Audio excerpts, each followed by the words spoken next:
Give the people a good show, huh? They won't stick around either.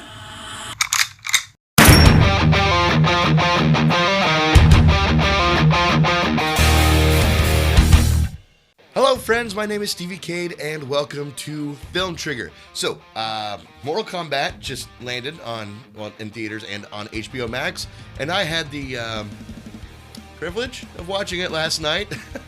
So we're going to talk about that. If you could, before we dive into this shit show, hit that subscribe button and the little bell ding thing so you get notified every time I upload a new video.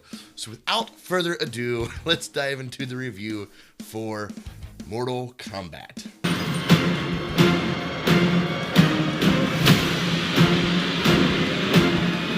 Let me start off by saying that I and my son Seth have both been looking forward to this movie for a very long time. It's like, finally, a Mortal Kombat movie that will be good. They gave it an R rating, James Wan was behind production, it seemed like it's going to be a perfect storm to make the Mortal Kombat movie we deserve to get. But was it?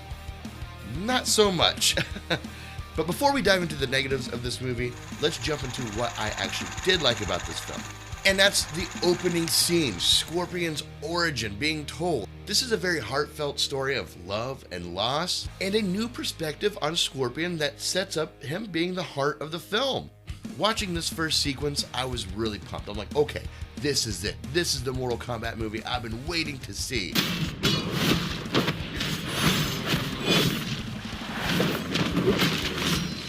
And this scene sets up for that. This opening sequence sets up the tone for a completely different fucking movie, because the movie after the first opening sequence is nothing of this. So they really catfished us right at the beginning here, but that beginning scene is worth notoriety, so there you go. Beginning sequence.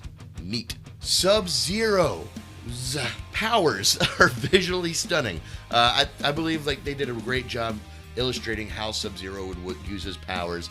When he does use them, it's very menacing, intense, and quite entertaining.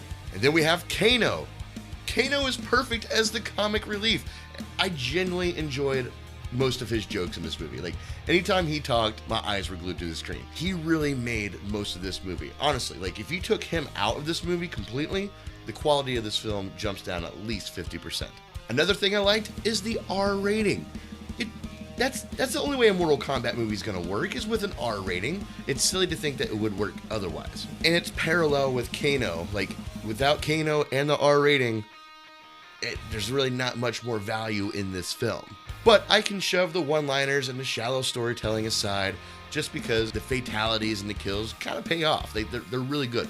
They're visually fun to watch, and you're like, fuck yeah, Mortal Kombat, this works. Unfortunately, that's all this movie has going for it, in my opinion. So moving right along with what I'm on the fence about when it comes to this film, and there's really only one thing I'm on the fence about, and that's the visual effects. Don't get me wrong, the visual effects are actually really good.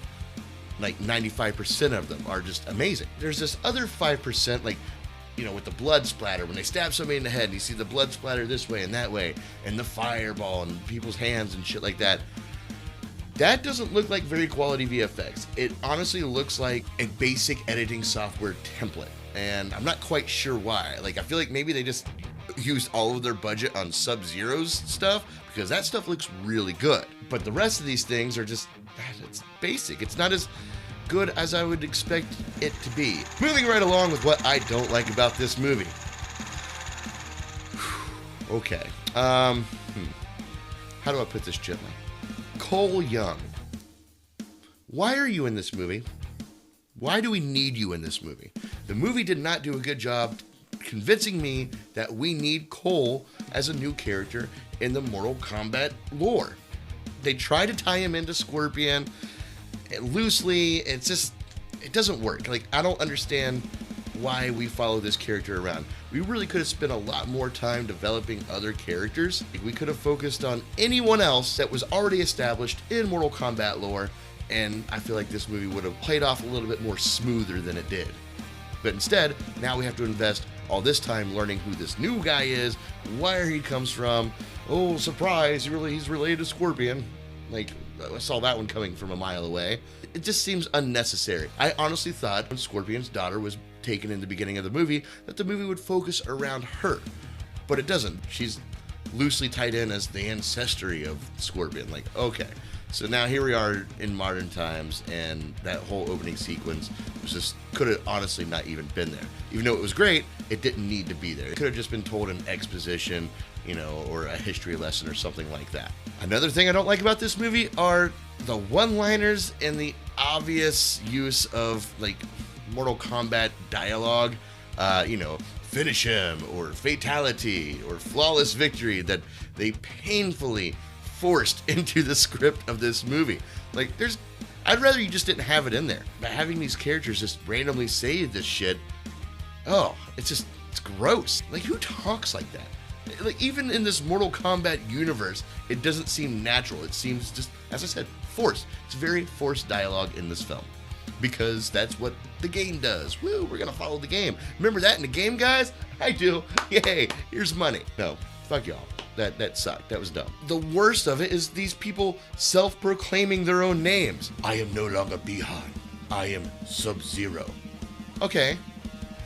Dude, like, don't they know this by now? Don't they know that's what he's called? No, apparently this random amount of time that has passed by, he looks like he's established as Sub-Zero, but he still has to go around telling people he's Sub-Zero. Oh, great. Here comes Bihan again. He wants us to call him Sub-Zero. Just call him Sub-Zero, okay? That's what he wants. Jeez, he won't shut up about it.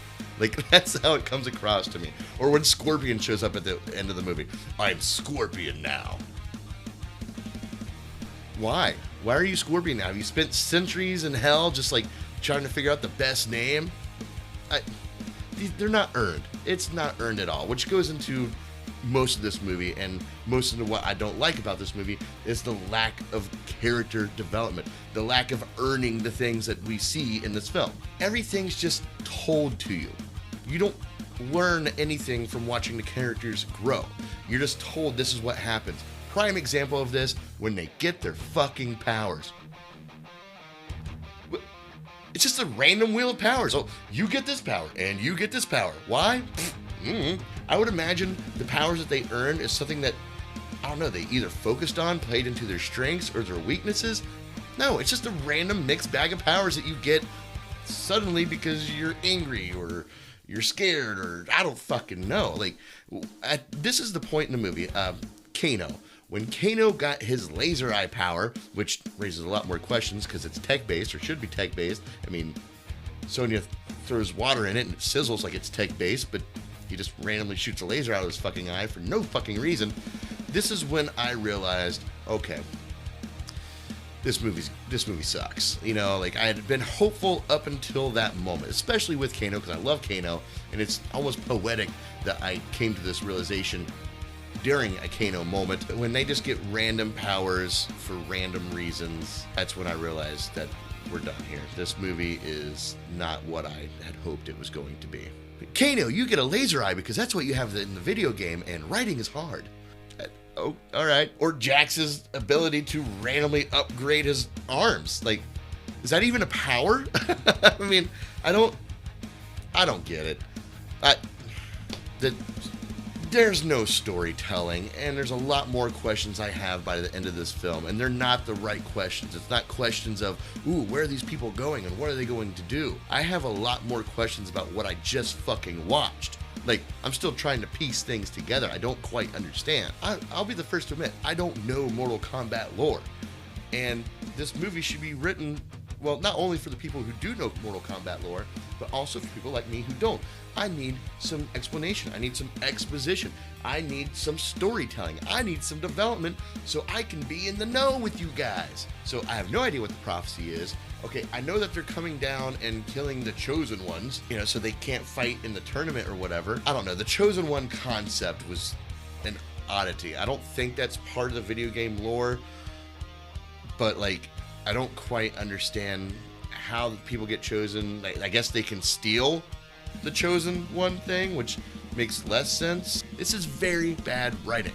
It doesn't work for me, and I find myself not knowing what's happening in this movie besides fights and characters I recognize. That's what's going on in this film. But surely, Steven, the score could save some value in this film. Nope, certainly doesn't. The score is just crap. It honestly sounds like they took the 16-bit game, listened to the music playing in that game and said, yeah, that's fine. Let's just put that in there. These movies can't do this anymore. If you're going to adapt a video game movie, you can't just adapt it black and white from the video game. Just take the concepts of the video game and create a new story, like Sonic the Hedgehog. That was a good video game adaptation. It's its own story. It takes it out of the games and brings it into life. This movie did not do that. They're still trying to hang on to this tournament style thing. Like, it's just not going to work. There needs to be more value. Just take the video game elements out of it and create a rich story. But don't throw in just video game things because that's what we know. Fatality, finish him, I am Scorpion. The only line that worked was when Kano said Kano wins, because Kano was funny. He was the only character I really enjoyed watching in this film. Kano wins. You fucking beauty. And lastly, on what I don't like, and trust me, there's a lot more. We still have the petty points to get to. Reptile. You fucking killed Reptile within 5 minutes of him showing up in this movie. Okay. Now I understand how much you value these characters and what you're doing here. Hey, you like Reptile? Here he is. Dead. Ooh, you like Goro? Here he is. Dead. Aren't these people supposed to die in the tournament? Like, I just don't... This is so frustrating because I've been looking so forward to this movie. And I know it seems like a fucking petty thing to be frustrated about in today's climate, but like, I love movies. I fucking love movies, and I was looking forward to this movie, and it just didn't work for me. So let's dive into these fucking petty points I have, okay? Number 1. It's a birthmark. What do you mean? He was born with it. No shit. That's what birthmarks are. That's why they're called birthmarks. Cabal is a steampunk pirate. Don't get me wrong, I kind of liked what they did with Cabal. I liked his attitude. Maybe I didn't even like Cabal. I liked the character that Cabal played or was portrayed as. I just didn't like the fact that it was Cabal. You know, Cabal's supposed to be this technologically advanced thing, but this is not. This is a guy in an iron lung who can move fast. Like, that's not Cabal, and it just doesn't fit. I liked the character, but I just didn't like it was Cabal. Does that make sense? Scorpion's only English-speaking line is "get over here," because that's what we know him to say, and that's the only reason why he said it in English. At no other point in this movie does he really speak English. More fan service. You get fan service, you get fan service, you get fan service. Fuck y'all. This fucking fan service all around. And I get it. Movies are supposed to have some sort of fan service. But, like, write it in the script creatively. This is just thrown out there. They're just throwing shit and just seeing what sticks. That line completely loses its power because it's the only line he speaks in English. To another person that's not talking to him in English. He was literally talking to the audience. Get over here! Sub-Zero sucks at making sure people are dead. He literally almost kills them and then leaves assuming that they're dead. Prime example, Scorpion. At the very beginning. He thought he was dead, and honestly, I believed he was dead, but then he was still alive. He didn't follow the double tap rules, you know? Jax, and being another one. He destroys his arms and walks away. Well, okay, well, how'd that work out for you? Sonya gets crushed by a giant boulder that Jax couldn't even lift until he self-upgrades, and she's fine. Like, she has no super capabilities yet. She should be dead. At least seriously fucking injured. But no, big boulder, Jack throws it off of her, and she's fine. No broken bones, not even a fucking scratch. Okay, sure. At this point in the movie, I had already realized it wasn't going to be good, so it didn't surprise me. At that point in the movie, I'm just writing down in my notes like, okay, this is why this sucks. This is why this sucks. And lastly, on my petty points, taking off your mask, saying your dialogue, putting your mask back on, and then taking it off again to say more dialogue and putting it back on is really fucking annoying. Stop doing it. Just talk with the mask on. We don't have to see your fucking lips move every time. Scorpion, I'm talking to you, buddy. Overall, I am highly disappointed with this film. It didn't deliver on the expectations it had set for itself. It literally just leaned on its R rating and fan service to make it through. And its visual effects, which are decently okay. But this is what is wrong with filmmaking today. Shallow films like this reign supreme, and it sucks. You have other movies that have rich storytelling, deep character development, and I'm just gonna say it. Zack Snyder's Justice League is one of those films that are just so beautifully told, and they're persecuted. They're persecuted for being too long or too wordy or whatever. Like we've taken the concept of the art of filmmaking and we've just turned it into this cash grab, fan service, shallow movie that this is. And I really hope we can get past these types of movies, because I do believe we can make a good Mortal Kombat movie, and I really thought this was going to be it, but it's not. It doesn't develop any characters or tell a fulfilling story. I'm only giving it the grade that I'm giving it because the kill scenes were so good. They delivered on that promise, and some of the visual effects work. So because of these reasons, I'm giving this movie a D-. Well, there were parts of it that weren't very good, though. It could have been a lot better. I didn't really like it. It was pretty terrible. It was bad. It was awful. It was terrible. Get him away! Hey, boo! Boo! There you have it, my unfortunate review for Mortal Kombat. I'm curious, is it just me who was looking forward to this movie and was highly disappointed? I haven't watched any other reviews for this yet because I wanted to come into this one clean. So I'm probably going to go down that rabbit hole soon, but let me know your thoughts of this movie. Did you like it? Did you not like it? And why or why not? If there's any sort of value to this movie that I may have missed, let me know so I can watch it again, maybe through a different lens. Check out some more of my videos and live watch parties, and as always, stay trigger happy, my friends. Peace. I am Sub-Zero. Get over here! Fearsome! Kano wins. You fucking beauty.